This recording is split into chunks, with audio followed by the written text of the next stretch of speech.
ñàkk kaaraange bi ak xale yi taxawaale ci mbedd bi wala fitna bi nekk na mbir yi ñu doon waxtaanee ci cérémonie remise de prix dédicace conférence de partage ak d'exposition bi nga xam ne édition Artige moom la doon amal te doon fa sax sargal lu toll ci juróom-ñaari bindkat. Alioune Badara Chidid bu nekk njiitu maison d'édition bi andi nañ ci ay leeral. liñ ci jublu du lenn ngir ñaax état bi parents yi ñaax ñi nga xamante ni tamit ñoo yor suñu kaaraange loolu moo tax tey ñu am thème boo xamante ni dafay wax ci éducation insécurité pour ñu xam naka la ñu mën a doxalee mim réew. ci li waral fitna bi ak ñàkk kaaraange bi ñi fa teewee woon ci ndaje bi nee nañ lu jiig njaak du kenn ku dul waajur yi nga xam ne fu mu toll nii dañoo wàcc seen liggéey. mécontentement moo ko waral ak ñàkk yar te damay wax ni dañ ñoo rax xale bu ndaw juddooguloo te seeg ñoo xamante ni mat nañ lay way jur ngay nangu la ñu yor xale bu nite du def loolu. mais ñun formé wuñu suñu doom yi moo tax tey ji violence bi bari sànja suñu jeunes yi nga xam ne ñooy jàngale tey pour ñuy remettre en cause li ñuy jàngale pour gën a mën a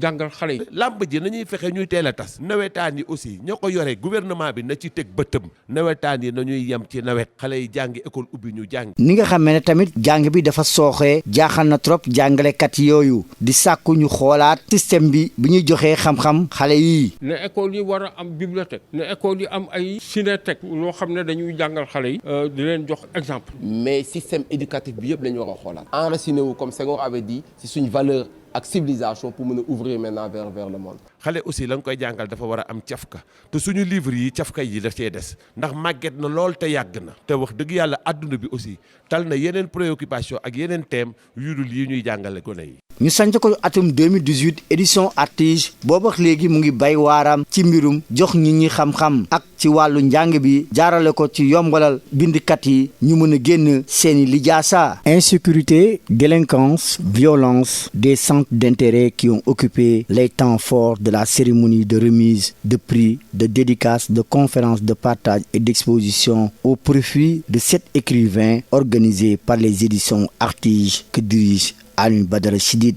Dans le cadre de la promotion du livre, nous organisons toujours ces genres d'événements annuels pour féliciter nos auteurs. Et le thème d'aujourd'hui parle de délinquance, d'insécurité. On parle également de la politique. Sur la recrudescence de ces phénomènes sociaux, les participants déplorent la démission des parents. Mais la violence aujourd'hui, elle est omniprésente. Notre pays est devenu presque méconnaissable. L'éducation est la frontière entre l'homme et la bête. Si on n'éduque pas nos enfants, l'insolence, la délinquance le feront à leur place. Concentrer les écrivains pour leur permettre d'écrire, pour sensibiliser, pour qu'il y ait la paix, l'harmonie. Donc la violence doit être éradiquée.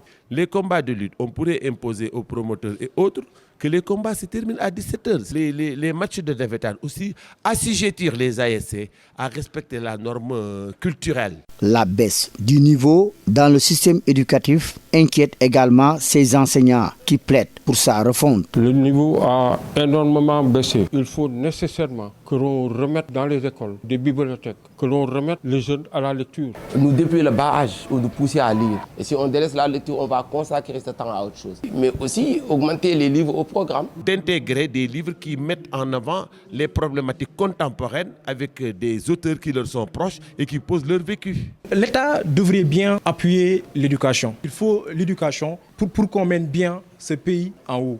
Créées en 2018, les éditions Artige jouent depuis lors leur partition dans l'amélioration des apprentissages par la facilitation de publication de livres aux écrivains.